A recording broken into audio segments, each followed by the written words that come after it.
Saint-Esprit. Amen. Ô Seigneur, envoie ton esprit et tout sera créé, et tu révéleras la face de la terre.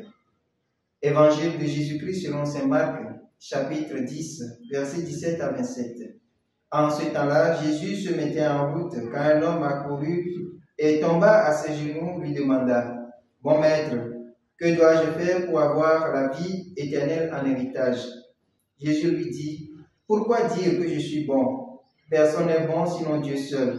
Tu connais les commandements. Ne commets pas de meurtre, ne commets pas d'adultère, ne commets pas de vol, ne porte pas de faux témoignages, ne fais de tort à personne, honore ton père et ta mère. » L'homme répondit: « Maître, tout cela je l'ai observé depuis ma jeunesse. » Jésus posa son regard sur lui et il l'aima. Il lui dit: « Une seule chose te manque. Va, vends ce que tu as et donne-le aux pauvres. Alors tu auras un trésor au ciel.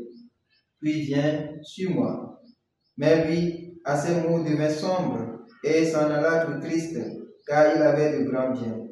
Alors Jésus regarda autour de lui et dit à ses disciples: « Comme il sera difficile à ceux qui possèdent des richesses d'entrer dans le royaume de Dieu. » Les disciples étaient stupéfaits de ces paroles.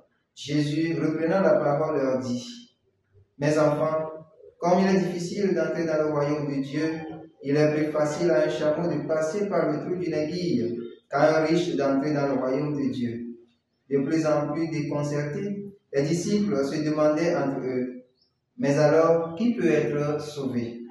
Jésus les regarde et dit: « Pour les hommes, c'est impossible, mais pas pour Dieu, car tout est possible à Dieu. » Acclamons la parole de Dieu. Louange à toi, Seigneur Jésus.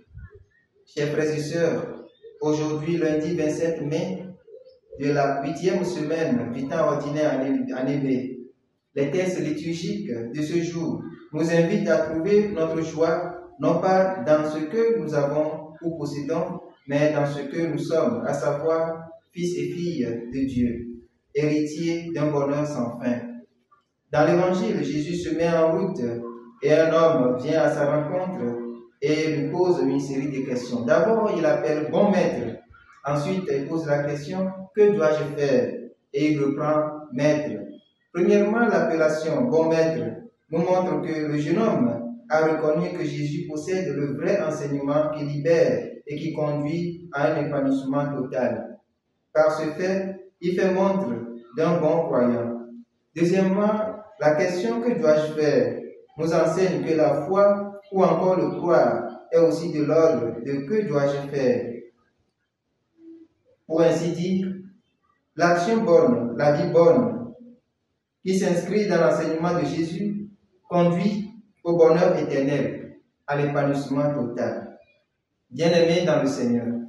Troisièmement, faisons remarquer qu'après que Jésus lui ait montré le chemin pour parvenir au bonheur éternel, ce qu'il possède, à savoir les biens et les richesses, l'ont empêché d'épouser l'enseignement de Jésus dans sa totalité. Bien qu'il connaisse et applique la loi, le commandement, il s'est montré triste car il avait de grands biens. Voilà pourquoi il n'a plus appelé Jésus bon maître, mais plutôt maître. Chers frères et sœurs, il peut nous arriver que ce que nous possédons, ce que nous avons, peut nous empêcher d'épouser l'enseignement de Jésus afin de parvenir au bonheur éternel. Le détachement est très important pour vivre de fond en comble la morale chrétienne qui invite à l'ouverture du cœur, l'ouverture aux autres, le bienfait aux autres, le témoignage de vie, la vie bonne.